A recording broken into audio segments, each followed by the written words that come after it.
Thank you for having me again. I would like to start this with a couple requests. I haven't made any requests of you guys yet.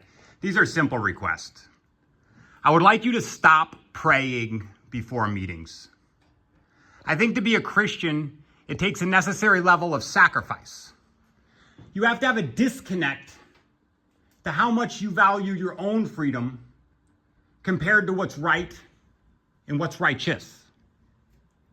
And when you hold on to your own freedom too much, and your own comfort too much, and your own sense of security too much, it's hypocritical to pray in such a public way, from the way I see it. My second request is that you stop saying the Pledge of Allegiance to the flag. I love my country. But saying the pledge while you turn your back to the flag, no, that's inappropriate. The U.S. Constitution, I believe, is one of the most incredible documents ever written in world history. And this county does not respect the U.S. Constitution. So I believe you should stop saying the Pledge of Allegiance at these meetings.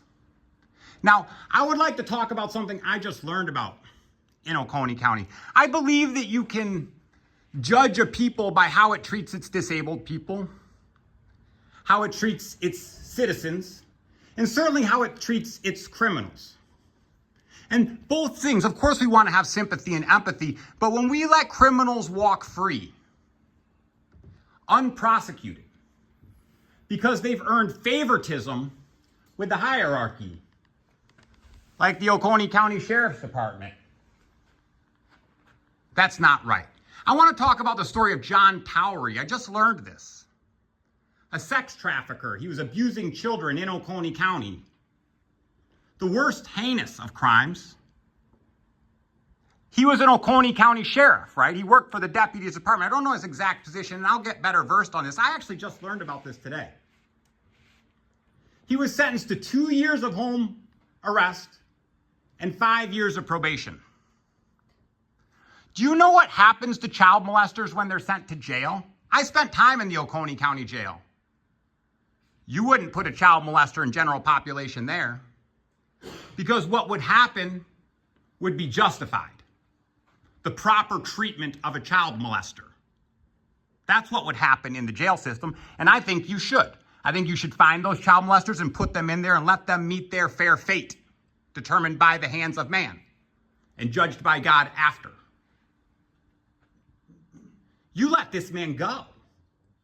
A child molester gets 2 years of home probation because he worked for the Oconee County Sheriff's Department? And you expect the citizenry of Oconee County to trust the sheriff in any way? These are not trustworthy people. These are not trustworthy people. I made a new friend in the last week.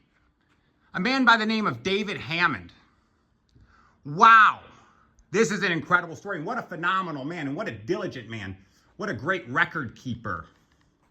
Everyone who appreciates a good record keeper knows that justice comes through records. Because Oconee County has a habit of what they do when they decide to criminalize you is the first thing they do is they destroy your image. They destroy your character. They make sure that there's a picture painted of you that you can't be trusted, so that every time the police comes to your house, they peck away a little bit until they say, look at this history. Well, you know what? David Hammond did something incredible. He recorded every single one of those instances over years of time. A phenomenal documentary is what he has. And I believe it shows that he is actually a very kind-hearted and caring man that should be embraced by this community. Maybe he doesn't fit your mold. We talked about that before. The mold of what it means to be a good Oconee County citizen, right? You have to have enough money and live on the lake. Or else, you probably don't belong in this room right now. You just wouldn't fit in.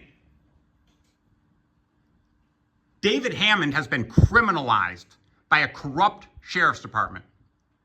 It is time to start holding these men accountable. It's not just me. It started being me, and I knew when it started as me, there would be more. And they're coming out of the woodwork. We will find more. We have other families that want to come and testify for you. David Hammond's supposed to be here in a minute with his autistic son. And if you would understand the challenges that go along with this situation, I hope that if he does show up a little late, you still give him the time to speak. I believe you all need to hear what he has to say. And I'm telling you, as Jason Boyle, I will testify to the character of this man. Thank you for your time. I appreciate you all.